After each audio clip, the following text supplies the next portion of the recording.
So, what are some of the barriers to communication? Eric Scalise is a professional counselor, and he kind of talks about these different categories of Hmm. barriers. So one is focus. He calls it a focus barrier. A focus barrier looks like impatience. It's jumping to conclusions. You're not even listening to the whole thing because you just want the conversation to go quickly. And honestly, as a parent, this happens a lot because kids don't understand timing. Hmm. They don't understand. Maybe you're in the middle of getting everything in the car and you're trying to get to the next destination, Hmm. or various things. Or we're working. Hmm. A lot of us work from home now, and they don't understand that your focus needs a second to shift from one thing to another. So that's a barrier in communication. Um, Another barrier is a relationship barrier. We talked about being relational, right? Absolutely. And one is called over identification. Yeah, I think that's when we try to really say, I absolutely understand what you're going through, and we as parents are trying to assign our own experiences into what they're going through, and no two experiences are identical. Really, we've shifted the focus from them to us. Hmm. When we over identify, we're almost like trumping them with our own experiences. Yeah. And that makes them feel dismissed and And unimportant and unheard. and the danger is we can also under identify with them as Okay, well. yeah, what does that look like? It's when we're detached, right? When we don't really even try to understand what they're going through. Right. We're listening to their words, but we forget the steps of validating and empathizing. And we'll talk about validation here in a little bit. But we're just kind of disconnected. We're just not trying to be relational with them. Sometimes that happens because we have an emotional trigger Hmm. or we've never been even taught how to communicate differently. So, beyond the focus barriers and the relationship barriers, there are listening barriers. And that seems to be something that's very common. I Hmm. know with us for sure. Yeah, I think about how fast we think and how slow we speak. Yeah, yeah. So, we think 4 times faster than we talk. 4 times faster. I think men think a whole lot more than they speak. Yeah, honestly, I can attest for me as a woman. Sometimes I speak faster than I think, but for but it's called on and off listening. Hmm. So we're kind of listening, and then we jump to what we're thinking, and then we're kind of listening, and we jump to our thinking. So it's really it's really hindering our ability to truly listen to our children. Yeah, I know sometimes I just get too focused on the facts, right? And not really listening to the heart or the thought process behind what actually happened. Yeah, so we switch then from on and off listening Hmm. to fact listening. I mean, Yeah. it's like really just you find an area that you're really thinking about a lot. And I think that happens a lot, especially with fathers, because, well, any parent who wants to solve the problem. So Absolutely. we're gathering the information, the facts, so we can solve the case, kind Hmm. of thing. And again, that's a barrier in our listening skills. The other listening barrier mentioned was a speaker centered listening. So we're distracted by the person speaking.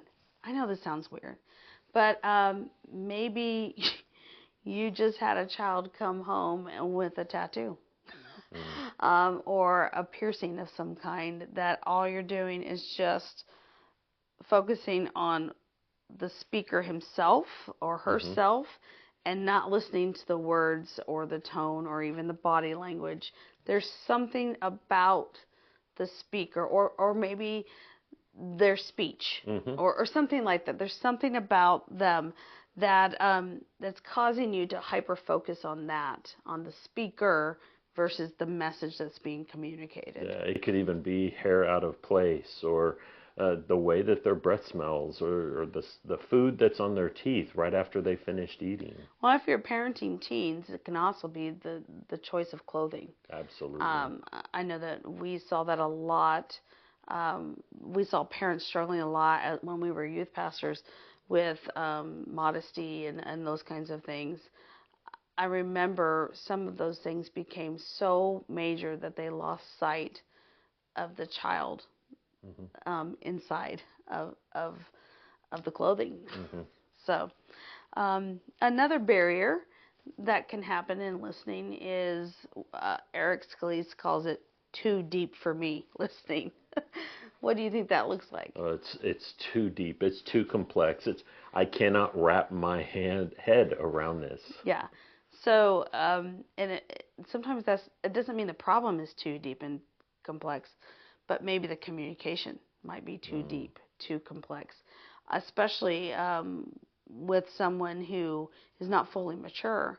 They might even communicate in a chaotic manner. They might be doing things that just almost confuse us. And so because of the complexity, we just kind of check out because we don't know what to do. Open ears, closed mind listening is another barrier mentioned. This is when we make assumptions about what the story is being told. We make assumptions about where it's going to end. Honestly, how you see that for me, I know that I'm terrible at like trying to finish my kids' sentences. I think I'm active listening, but no, I've made assumptions and I'm interjecting and they don't feel heard. So the last listening barrier that we'd like to mention is called red flag listening. So what do you think red flag listening might be? I think of the matador as he's waving the red flag in front of the bull. Right. So when we think of that scenario, what it is it's a topic that's generated significant emotion. When I think of a bull, I think of like charging. You know, the bull thinks of nothing but charging toward that red flag. And so when there's significant emotion, or as they say, a trigger of emotion or painfulness, then it's almost like we just black out. We almost just disengage from the whole communication to begin with. And so we're no longer listening at all. And so that's a huge, huge issue.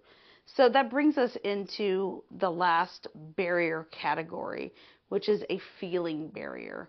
So there are 3 feeling barriers mentioned, and one is unresolved personal issues. So how can that affect listening? Yeah, I think when we haven't dealt with our own issues as parents, with our own hurts and pains and struggles, when our child or our young adult comes to us and they're trying to express something, we're seeing that, we're feeling that through our own filters.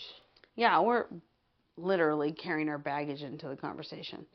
And so that is huge. And that's where identity comes from. We've got to have the freedom to operate out of who Christ says we are versus what our experiences have told us who we are. And so the other 2 emotion or feeling barriers in listening, one is fear. Parents, we struggle with fear. We try so hard to prevent pain or prevent embarrassment or prevent who knows what, but the fears motivate that. We're afraid that our child will be misinterpreted or hurt or bullied, or we're afraid that we're going to look a certain way or be misunderstood. Fear will breed so much failure. Yeah. It definitely, though, breeds ultimately a lack of trust in God. And so that's a huge barrier in listening. And I think the last one would be we feel inadequate, right? When we brought home our kids from the hospital, we had no instruction manual. And so we really, as we were raising our kids, there were many times where we felt like, I have no idea what to do. And we felt inadequate as parents. And so when we entered into some of these conversations with some of the stuff that our kids are bringing us, we really feel inadequate to even provide godly counsel in some cases. Yeah. So our inadequacy really trumped our ability to even engage in the conversation. Mm-hmm.